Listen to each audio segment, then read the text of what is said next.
Kayaknya kurang semangat ya. Nah, kita absen dulu ya. Sini siapa yang nggak hadir? Hadir semua, Pak. Pak, kita absen dulu ya. Iya, Pak. Budi, Iya, Pak. Alvin, Iya, Pak. Ade, Naja, Dero. Masya Allah. Nah, sebelum kita belajar, di sini Bapak mau nanya dulu sama kalian. Kemarin kita belajar tentang apa? Tentang asal usul daulah Safawi. Safawi ya. Daulah Safawi. Masih ada bukan? Siapa yang tahu daulah Safawi itu apa? Daulah kerajaan Pak Safawi. Iya, betul sekali. Ada yang mau bantu Bapak hapus ini? Aja Pak. Yang mau hapus ini? Aja. Masya Allah. Kasih nilai A ya. Siap. Nanti kita kasih ya. Tahu sini aja Pak. Itu mau dari Pak.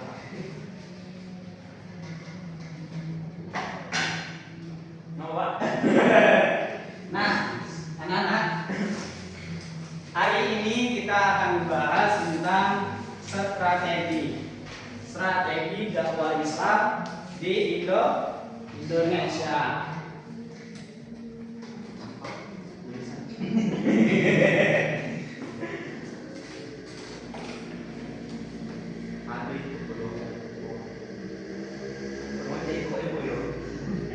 Kaligrafi.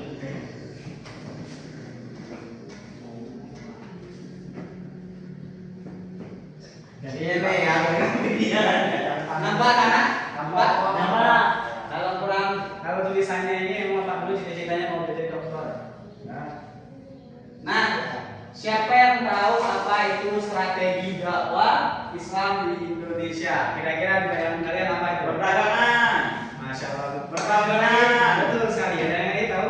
Kebunan. Perkebunan. Hampir. Yang lain? Jual kok. Ya, perdagangan itu sama juga. Berikan. Hampir apa? Sama. Selama pendidikan ya. Betul sekali. Nah, Warga jadi benar satu lain Pak. di sini harus kita tahu dulu kenapa sih kita akan membahas tentang strategi dakwah Islam di Indonesia. Nah, kalau kita melihat dari bagaimana Islam itu datang di Indonesia, itu perjalanannya sangat lambat, Panjang Pak. Nah, ada pendapat-pendapat yang mengatakan bahwasanya Islam ini di Indonesia dibawa oleh orang-orang yang berdagang. Salah satunya berasal dari Arab. betul sekali, berdagang. Ada pedagang dari Arab. Nah, jadi orang Arab itu mereka juga berdagang dan mereka berdagang ke Indonesia. Nah, yang kedua, ada yang tahu Gujarat Pak. dari negara mana lagi? Gujarat. Negara Cina. Cina. Ya, Cina. Jadi negara Cina ini adalah negara pedagang. Bukan di Cina ya, maaf. Gujarat.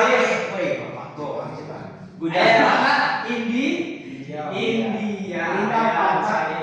Tadi Bapak lupa ya. Makanya itu Negara India ini juga termasuk negara yang dikabarkan negara yang membawa Islam ke Indonesia. Dan karena itu harus kita ketahui bahwasanya negara Indonesia dan Arab dan India ini adalah negara yang termasuk membawa Islam ke Indonesia. Nah, sebelum Islam datang ke Indonesia, ada beberapa kepercayaan, yaitu kepercayaan yang dibawa oleh salah satunya Cina dan India. Siapa yang tahu agama yang kebanyakan dibawa oleh India itu agama apa? Buddha. Betul sekali. Ada Buddha. Ada yang tahu lagi agama apa lagi sebelum adanya Islam? Hindu. Betul. Ini Pak. Mata sipit Konghucu. Konghucu ya. Oke, Konghucu memang ada tapi belum terlalu banyak ya. Ada juga agama yang bisa disebut seperti nenek moyang, yang itu disebut agama animisme dan dinamisme.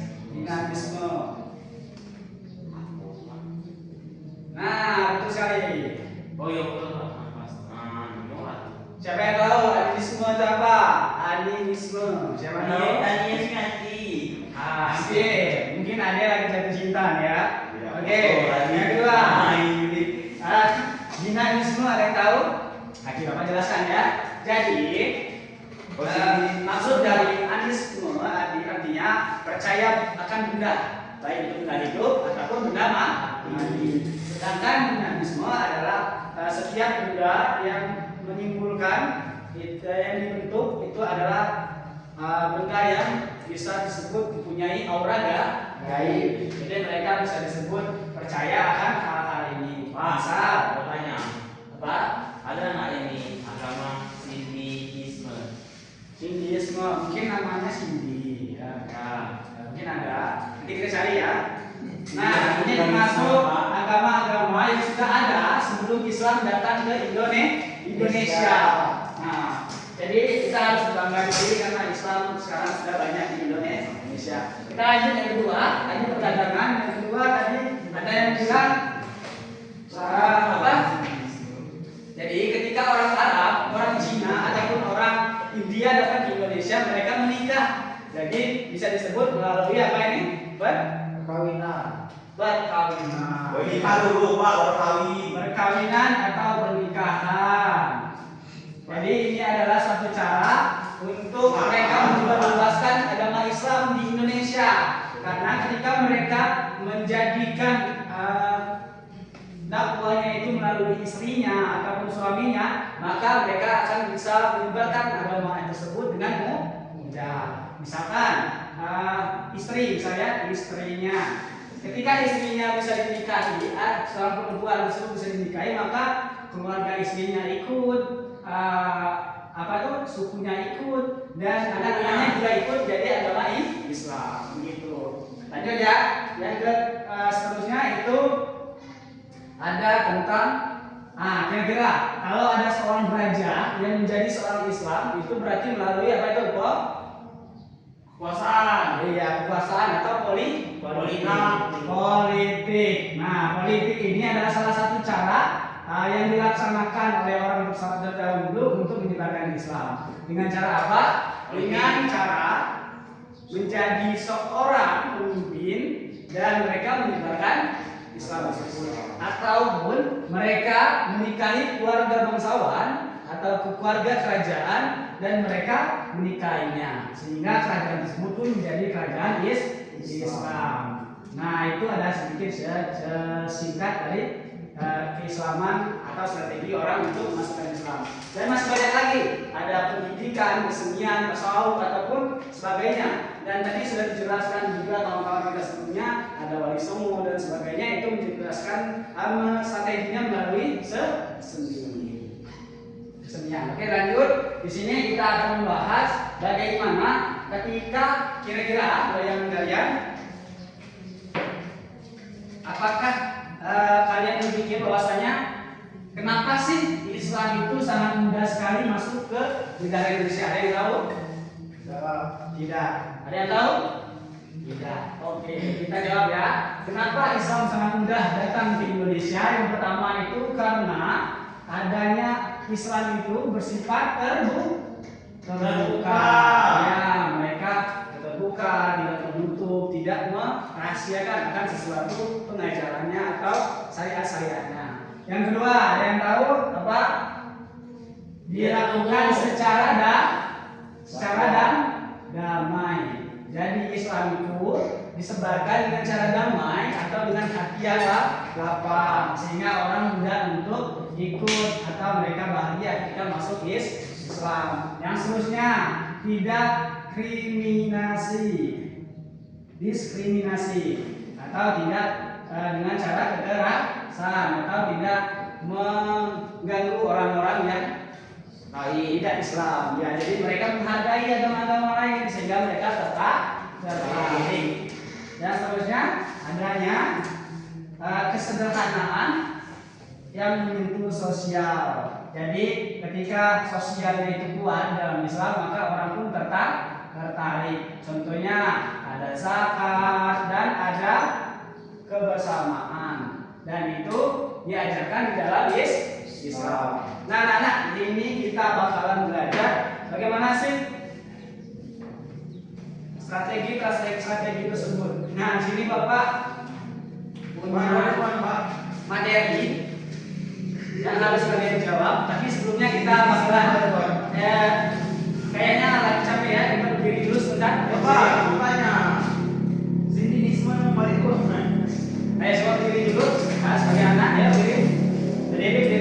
Zionisme. Ya, dan aja. Ya. Zionisme. Ya. Sekarang coba angkat tangannya. Akhirnya Zaidi. Ya, turunkan. Tahan lagi. Selamat. Turunkan. Lompat. Maling. Nah, masih ngantuk? Masih. Masih ngantuk nanti cuci muka ya. Sudah, sekarang duduk lagi. Bapak ada tugas nih untuk kalian. Apa maksudnya? Kalian paham? Ya, jadi ini silakan bisa dijawab semampu kalian ya. Kalau telepon itu mana kan Pak? Semampu kalian aja ya. Ya Pak.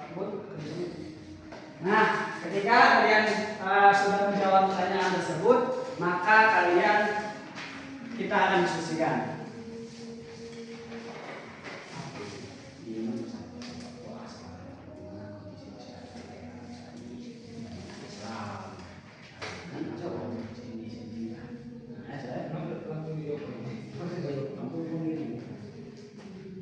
Nah, sekarang siapa yang mau? Siapa yang sudah selesai? Aja Pak. Yang sudah selesai siapa? Aja. Oke, Bapak tunggu waktu 1 menit ya. Silakan jawab. Zionisme Pak. Oke. Uang. Kayaknya Alvin sudah bisa nih. Oke, silakan maju.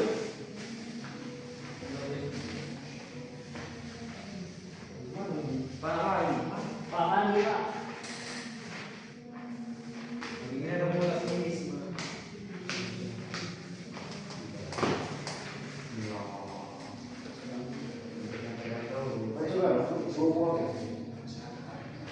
Silakan Alvin di depan. Manus pagi. Assalamualaikum warahmatullahi wabarakatuh. Waalaikumsalam warahmatullahi wabarakatuh. Baik, kami dari kelompok pertama ingin bacakan hasil diskusi kelompok kami, yaitu di mana ada pertanyaan bagaimana kondisi masyarakat di daerahmu saat ini dari segi budaya dan keagamaannya. Nah, untuk jawabannya, masyarakat di daerah saya khususnya di Sumatera Selatan mayoritas beragama Islam dan masih menjalankan tradisi keagamaan seperti pengajian, yasinan, dan tradisi sedekah kampung. Namun pengaruh media sosial dan gaya hidup modern mulai menggeser perhatian generasi muda dari nilai-nilai keislaman. Mungkin itu saja dari kelompok kami. Assalamualaikum warahmatullahi wabarakatuh. Waalaikumsalam warahmatullahi wabarakatuh. Masya Allah. Tepuk tangan dulu, Pak Alvin. Oke. Untuk Budi silakan.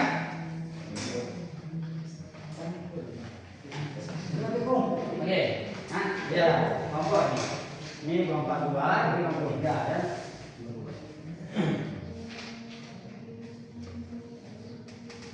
Baik, soalnya apa tantangan dalam menyampaikan dakwah kepada generasi muda saat ini? Jawabannya, generasi muda lebih tertarik pada konten hiburan digital dibandingkan ceramah keagamaan konvensional.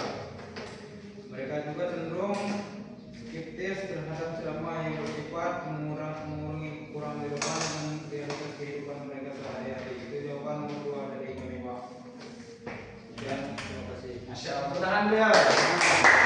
Nah, sekarang kita sudah sedikit memahami bagaimana track record atau harus yang kita gerakan agar kita tetap melaksanakan penyebaran agama Islam, karena begitu susahnya, begitu sulitnya orang-orang terdahulu dalam menyebarkan agama Islam, baik itu dengan cara politik, dengan cara berdagang, ataupun dengan cara perkawinan. Sedangkan kita pada saat ini sejak lahir saja kita sudah memasuki agama Islam. Kita harus bersyukur. Nah, di sini Bapak ada Bapak ingin satu orang untuk menyimpulkan diskusi kita hari ini. Siapa yang bisa? Oke, karena belum pernah maju, Ade silakan Ade. Kasih tepuk tangan dulu Ade. Ade mau kasih jawab ya? Silakan. Bismillahirrahmanirrahim. Assalamualaikum warahmatullahi wabarakatuh. Waalaikumsalam warahmatullahi wabarakatuh. Baik, pada hari ini kita telah mempelajari tentang strategi dakwah Islam di Indonesia. Yang pertama, berdasarkan masuknya Islam, yaitu pertama dari bangsa Arab, yaitu perdagangan dari Arab, kemudian perdagangan dari India. Kemudian yang kedua yaitu melalui perkawinan orang-orang Arab, orang India menikah dengan pribumi atau bangsa kita dan melahirkan anak nanti yang beragama Islam, mengikuti agama orang tuanya. Kemudian melalui politik. Nah, di sini bangsa Arab yang datang ke Indonesia mendekati kekuasaan yaitu politik, seperti raja-raja yang memiliki kekuasaan di suatu wilayah, sehingga ketika raja tersebut berhasil masuk Islam, maka bisa dikatakan dia memaksa ataupun mengajak warganya untuk masuk Islam. Nah, mengapa strategi dakwah Islam di Indonesia itu sangat diterima oleh bangsa kita? Yang pertama yaitu terbuka Islam itu, kemudian itu dakwahnya secara damai, kemudian tidak mengalami kekerasan, yaitu dengan tidak kekerasan. Zakat, ya Pak. Kok kau jadi guru? Masya Allah. Ini siapa sih gurunya? Bapak apa Ade sih? Ayo Pak, mana hadiahnya Pak? Ade mau hadiah ya? Hadiah ya Pak. Nah sekarang Bapak ada tugas untuk kalian di rumah. Oh ya Allah, pokoknya Pak. Jadi ini ada refleksi tinggi sehingga biar kalian berpikir bahwasanya apa sih? Ada apa sih? Gimana sih? Nah di sini ada dua pertanyaan itu. Apa nilai yang kamu pelajari dari strategi dakwah Islam di Indonesia yang kita pelajari pada hari ini dan ilmu yang lain ya. Nah yang kedua, bagaimana kamu bisa menerapkan sikap toleransi dan kreatif dalam berdakwah. Jadi bagaimana sih biar dakwah Islam ini bisa tersebar. Nah satu orang satu ya. Nanti biar minggu depan dikumpulkan lagi sama Pak. Oke? Nah, oke, karena waktu kita sudah hampir selesai. Di sini Bapak ada hadiah loh. Mau nggak? Mau Pak, yang tadi belum saya ini. Karena Bapak lihat kalian semuanya aktif, maka silakan berbagi saja. Saya Pak. Yang hadir satu orang 2 bungkus ya, oke? Nah, sebelum Bapak keluar, Bapak ingin bertanya dulu sama Naja. Cara strategi tadi ada apa aja ya? Ada pedagang, Ya. perdagangan, dan politik. Ya, betul sekali. Alvin, kenapa Islam sangat mudah sekali masuk di Indonesia? Di Indonesia itu sifatnya terbuka, Pak. Buka satu. Kemana Bapak? Foto. Karena Bapak lalu anu Pak. Ya, tadi Bapak yang buka dan selesai. Oke, betul sekali. Daripada itu, marilah kita akhiri pertemuan kita pada hari ini dengan melafazkan lafaz hamdalah. Alhamdulillahirabbil alamin. Apa akhiri dan semoga minggu depan atau pekan depan kita bisa bertemu kembali. Wassalamualaikum warahmatullahi wabarakatuh.